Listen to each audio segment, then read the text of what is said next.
कि हम आपके जैसी बहुत ही पावरफुल महिलाएं और बहुत ही अपनी अपनी फील्ड में जिन्होंने पता नहीं कितने संघर्ष करके इस कमरे तक हम पहुंचे होंगे, अगर हम हमारी अगली पीढ़ी को सिर्फ इतना भी दिखा दें तो हम बहुत सारी चीज़ें सेल्फ करेक्ट कर सकते हैं। और इससे पहले कि मैं अपने काम के बारे में ज़्यादा बोलूं, मुझे लगता है ज़्यादा ज़रूरी है जिस विषय के लिए आज हम यहाँ इकट्ठे हुए हैं कि सबसे बड़ी चीज़, सबसे कॉमन चीज़ जो हर एक महिला में इस कमरे में है, जिनको आज सम्मानित किया गया है, चाहे वो कोई छोटी उम्र की हमारी नौजवान कोई साथी है या जो सबसे बड़ी उम्र के यहाँ पे दो मेरी ऑलमोस्ट मेरे ग्रैंड पेरेंट, मेरे तो ग्रैंड पेरेंट ही हैं जो यहाँ पर हैं। अगर मैं इन सभी के काम में अगर कुछ हम कॉमन ढूंढें, हम सभी डिग्निटी पे काम कर रहे हैं।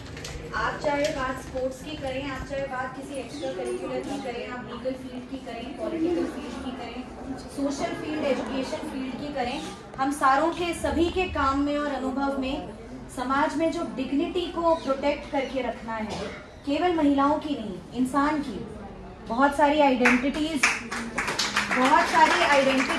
ऐसी होती है, महिलाओं के लिए थोड़ा मुश्किल हो जाता है, क्योंकि अगर आप गरीब है तो भी ले दे के पुरुष का जीवन महिलाओं से थोड़ा बेहतर या सुरक्षित माना जा सकता है। अगर आप पढ़े लिखे हैं तो भी थोड़ा बहुत महिलाओं से ज़्यादा पुरुष के लिए अवसर आसान हो जाते हैं। और अगर हम बात करें, अगर आप करेजियस भी हैं, अगर आप में कॉन्फिडेंस भी भरपूर है, तो भी समाज में एक्सेप्टेंस पुरुष के कॉन्फिडेंस की ज़्यादा है। आज भी महिलाओं के कॉन्फिडेंस को थोड़ा बहुत हम अपने अपने तरीके से उसको टेम करने के लिए, उसको थोड़ा कंट्रोल करने के लिए हम अलग अलग परिभाषा दे देते हैं। तो ये जो डिग्निटी मेंटेन करने का, ये जो एक दूसरे को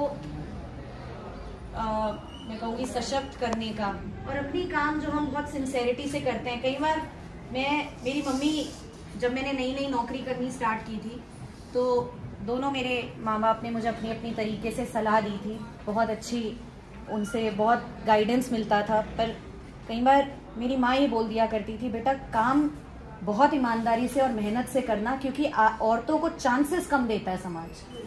आदमी फिर भी थोड़ा बहुत ढिलाई करके उसको दूसरा अवसर समाज दे देता है, महिलाओं को बहुत मुश्किल से अवसर मिलते हैं, इसीलिए जो भी मिले उसको बहुत मेहनत से करके दिखाना। तो यही एक दुर्भाग्यपूर्ण सच्चाई है हमारे समाज की, लेकिन उसको आज जो चुनौती दे रहे हैं आप सभी, जो हम सभी यहाँ पे उपस्थित है, अपने अपने तरीके से, अपनी अपनी फील्ड में, अपने अपने स्तर पे और अनुभव से जो हम चुनौती दे रहे हैं, उसका आज कार्यक्रम को सफल बनाने के लिए, उस सारे जज्बे के लिए आप सभी बधाई के पात्र हैं। आप सभी को बहुत बहुत शुभकामनाएं। और अगर मैं बहुत ज़्यादा आज अपने काम के बारे में नहीं बता सकती, लेकिन थोड़ा बहुत अगर मैं बताऊंगी, तो जब करीबन 7 वर्ष पहले जब मैंने अपनी नौकरी छोड़ी, मैं टाटा सामाजिक विज्ञान संस्थान, Tata institute of social sciences Bombay में काम किया करती थी, और एक डिसीजन लिया था कि वापस हरियाणा जाने का मन है और धरातल पर जाकर काम करने का मन है, क्योंकि जहाँ मैं बैठी थी वहाँ पर ज्ञान का भंडार था। One of the best institutes in college, one of the best minds in college और इन आवर कंट्री। हमारे जो टीचर्स पूरी कंट्री के हैं, जो पॉलिसी मेकर्स हैं, वो संस्था में बैठ के फैसला लिया करते थे। तो ज्ञान के भंडार की कमी नहीं थी, लेकिन धरातल से जुड़े रहने की और व्यवहारिक जो ज्ञान होता है, जो जीवन का ज्ञान होता है, वो वहाँ से थोड़ा सा मैं सेटिस्फाइड नहीं थी। तो वहाँ से छोड़कर जब 7 इयर्स पहले मैंने अपना नॉन प्रॉफिट शुरू किया था, तो आज भी एक ही मकसद है, जितने ज़्यादा अवसर पैदा कर पाएँ हर एक वर्ग के लिए, बच्चों के लिए, महिलाओं के लिए, युवाओं के लिए, और एक सुरक्षित उस अवसर का इस्तेमाल करने के लिए उनके अंदर उनको एक सुरक्षित वातावरण दिया जाए, उनको कॉन्फिडेंस से हम पूरा कर पाएँ। और एक डिस्क्रिमिनेटरी जो हमारा लेंस होता है देखने का, शहर वाले को लगता है कि वो गांव वाले से ज़्यादा अक्लमंद है, गांव वाले को लगता है शहर वाले को क्या पता मेहनत क्या है। तो ये जितनी हम डिस्क्रिमिनेटरी इनविजिबल लाइंस खींच देते हैं, इस पर कैसे काम किया जाए, तो उसके लिए ग्रामीण शिक्षा, महिला सशक्तिकरण, स्किल बिल्डिंग और युवा लीडरशिप, ये 3-4 एरियाज़ में नॉन प्रॉफिट हमारा काम कर रहा है 7 वर्षों से। और कभी कोई इंटरेस्टेड हो तो मैं मंच के बाहर इस पर ज़्यादा हम चर्चा कर सकते हैं। बट फॉर टुडे बता दीजिए आपकी एनजीओ मतलब विमेन के लिए, चिल्ड्रन के लिए किस फील्ड में? पिछले 7 वर्षों में जो ग्रामीण सरकारी स्कूल हैं, ग्रामीण सरकारी स्कूल इसीलिए क्योंकि public education sector, private education बहुत अच्छा है, उसमें कोई डाउट नहीं है। पब्लिक एजुकेशन सेक्टर एकमात्र ऐसा है जो सभी के लिए खुला है। आज अगर किसी के जेब में पैसा नहीं है, उसका बच्चा भी राइट टू एजुकेशन के लिए, उसका भी जरिया आज पब्लिक एजुकेशन सिस्टम ही है। तो हम सरकारी स्कूलों को कैसे बेहतर कर सकते हैं। जो सरकारी स्कूलों में बच्चे पढ़ रहे हैं उनमें हीन भावना नहीं होनी चाहिए, वो गर्व से कह सके हम सरकारी स्कूल के बच्चे हैं, उस पर हम काम कर रहे हैं। आज बहुत से अफसर, इस कमरे में भी बहुत से आज सक्सेसफुल लोग वो होंगे जो सरकारी स्कूल से पढ़कर यहाँ पहुँचे होंगे, लेकिन अपने बच्चों को नहीं भेजेंगे, अपने बच्चों के लिए प्राइवेट स्कूल भी ढूंढेंगे।